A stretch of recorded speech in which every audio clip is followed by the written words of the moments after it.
या कार्यक्रमाला उपस्थित राहिलेले बाबासाहेब ज्या कॉलेजमध्ये लेक्चरशिप करतात, प्राध्यापक म्हणून काम करतात, त्याच कॉलेजचे आणि आपल्या जिल्ह्याचे सुपूत असलेले प्राध्यापक डॉक्टर बाबासाहेब झरीकर हेही आपल्या कार्यक्रमाला उपस्थित आहेत.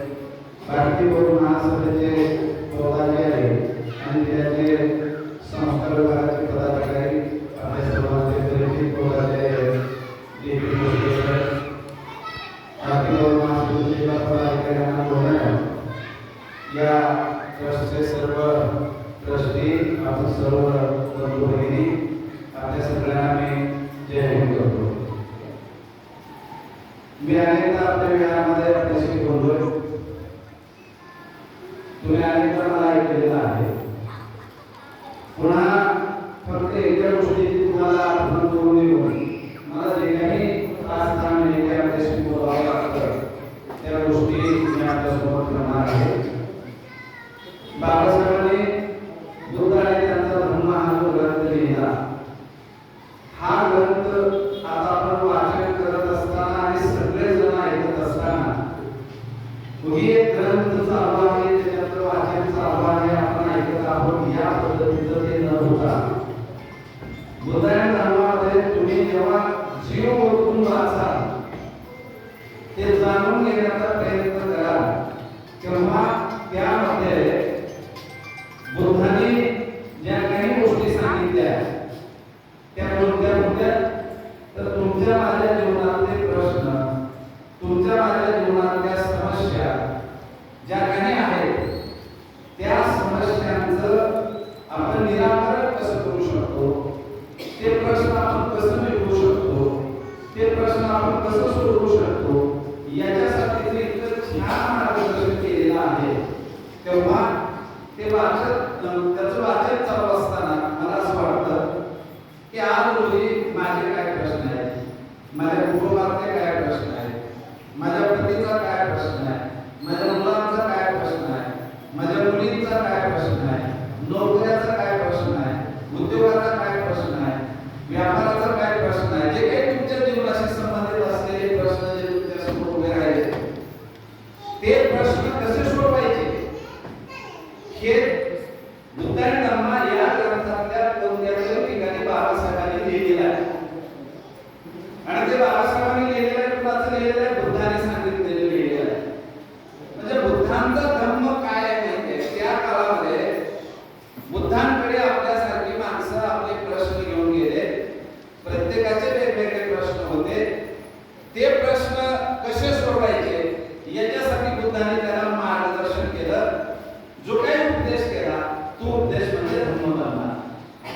धम्मधम्मा म्हणजे काय, धम्मामध्ये काहीच नाही, मग काय आहे, तुमचे माझे प्रश्न सोडवणारे बुद्धांचे अनेक उपदेश आहेत. प्रश्न काही एक नाही आपल्या जीवनामध्ये, प्रश्न अनंत आहेत.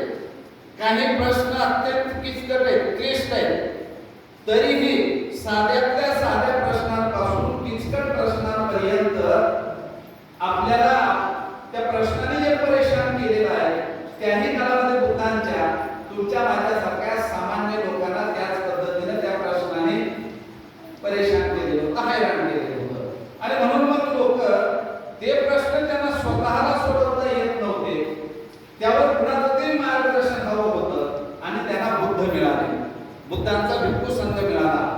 आणि मग ते लोक बुद्धांना गाठायचे किंवा बुद्धांच्या काळातल्या भिक्खूंना गाठायचे आणि त्याचा जो काही प्रश्न आहे तो प्रश्न त्यांच्या समोर मांडायचे. आणि मग बुद्ध असतील तर बुद्ध किंवा त्यांचा भिक्खू संघ असेल तर भिक्खू संघ त्यांना त्या पद्धतीचं मार्गदर्शन करायचे. म्हणजे ते मार्गदर्शन कोणतं असायचं, तुम्ही जो प्रश्न घेऊन गेला तो प्रश्न असा सोडवता येतो, अशा पद्धतीनं तो निकाली काढता येतो, असं समाधान करायचे. आणि हे जे सगळे जे उपदेश आहेत त्या सर्व उपदेशांना मिळून आपण आज रोजी धम्म म्हणतो. म्हणजे धम्मातली प्रत्येक गोष्ट, धम्मातला प्रत्येक उपदेश बुद्धांचा कशाशी संबंधित आहे, तुमच्या माझ्या जीवनाचे प्रश्न सोडवण्याशी संबंधित आहे. त्या काळात समाजापुढे जे प्रश्न होते ते आजही आहेत, किंबहुना त्या काळापेक्षा आजच्या काळातल्या समाजापुढे प्रश्नांची संख्या वाढलेली आहे.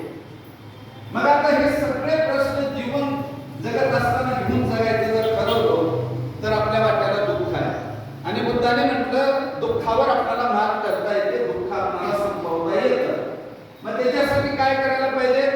बुद्धाने त्यांच्या धम्माला नाव दिलं मध्यम मार्गाचा स्वीकार केला पाहिजे. मध्यम मार्गामध्ये कोणता? बुद्धांचा धम्म. आणि त्याहीमध्ये बुद्धाने सांगितलेला जो आर्य अष्टांगिक मार्ग आहे, आर्य अष्टांगिक मार्गामध्ये बुद्धाने ज्या 8 गोष्टींवर प्रकाश टाकला, सम्यक संकल्पापासून सम्यक वाचा, सम्यक स्मृती आणि सम्यक समाधी, हे जे 8 अंग आहेत, ते 8 अंग समजून घेणं आणि त्या 8 अंगात बुद्धाने सांगितलेल्या उपदेशाप्रमाणे तुम्ही आणि स्वतःला त्या पद्धतीनं वागणं.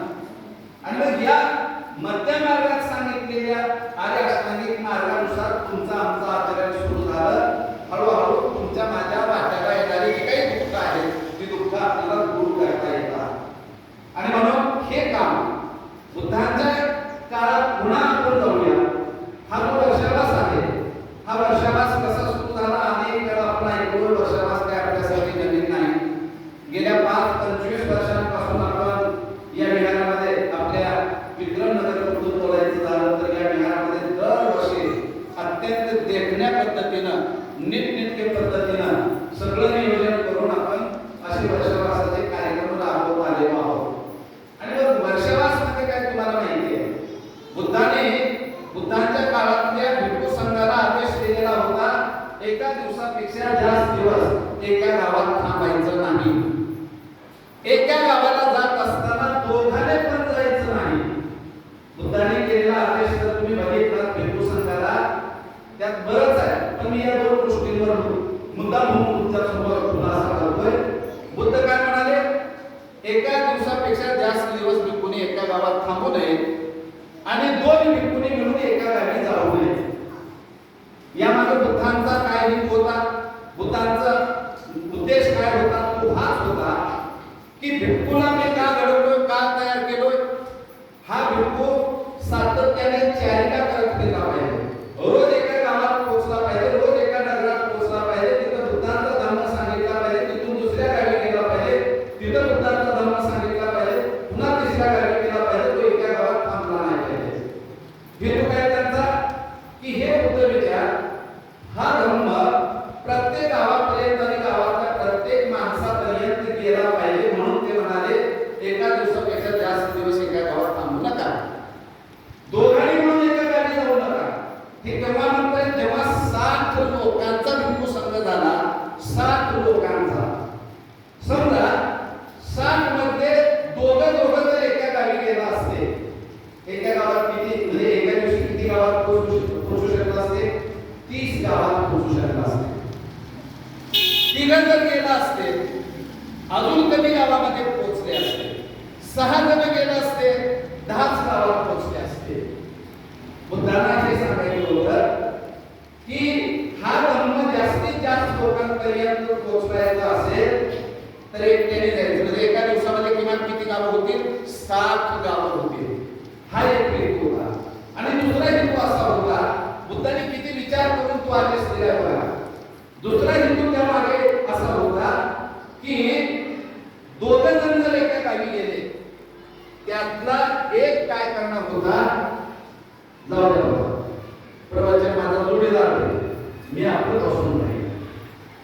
म्हणजे तयार झालेला एक भिक्खू कामाला येणार होता, तर जे काही काम करायचं होतं ते थांबणार होतं. तो काय होणार होता? निष्क्रिय होणार होता. त्याला उगीच फिरायचं होणार होतं. बुद्धांना प्रत्येकाला कामाला लावायचं होतं. तो एका गावी गेला म्हणजे त्याची जबाबदारी त्यानं पार पाडणार. कशासाठी जामन केलं होतं बुद्धाने? हा धम्म तुम्ही सांगा, या धम्माचा प्रचार प्रसार करा. एकटे जण गेले, त्या एकट्याला तिथे गेल्यानंतर ते काम करावंच लागणार होतं. मुली जाऊन तिथं भोजन घेऊन त्याला पुढे विकता येणार नव्हतं. बुद्धांचा हा हेतू होता. दोघांनी एका गावी जायचे का? त्याचं पहिलं कारण जे सांगितलं ते, आणि दुसरं कारण बुद्धांना प्रत्येकाला कामाला लावायचं होतं. हा बुद्ध विचार घेऊन 7 भिक्खू सुरुवातीचे अशा पद्धतीने फिरायला लागले. बघता बघता अनेक तरुण पोरं भिक्खू संघामध्ये यायला लागले. 10,000, 20,000, 50,000, लाखाच्या पटीत संख्या गेली.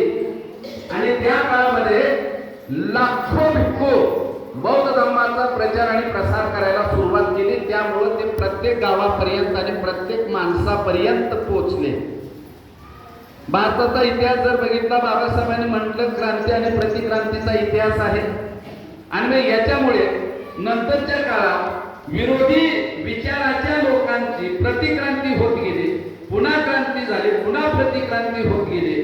असा काळ बाबासाहेबांपर्यंत आला आणि बाबासाहेबांनी पुन्हा एकदा बौद्ध धर्माचा अभ्यास केला आणि त्यांच्या ध्यानात आलं की माझ्या आयुष्याच्या शेवटी माझ्या माघारी माझ्या समाजाला योग्य दिशा देण्याचं जर कोण काम करणार असेल तर ते तथागत बुद्ध आणि त्यांचा धम्मच.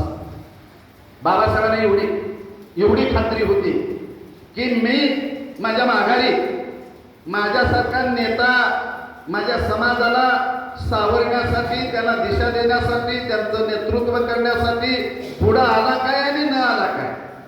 पण मी जर जाता जाता यांना बुद्धांकडे घेऊन गेलो आणि यांना जर बुद्ध कळले तर माझ्या पश्चात हे बुद्ध, हा बुद्धांचा धर्म माझ्या समाजाला योग्य दिशेने घेऊन जाऊ शकतो. एवढी खात्री, एवढा विश्वास बाबासाहेबांना बुद्धांवर आणि बुद्धांनी सांगितलं.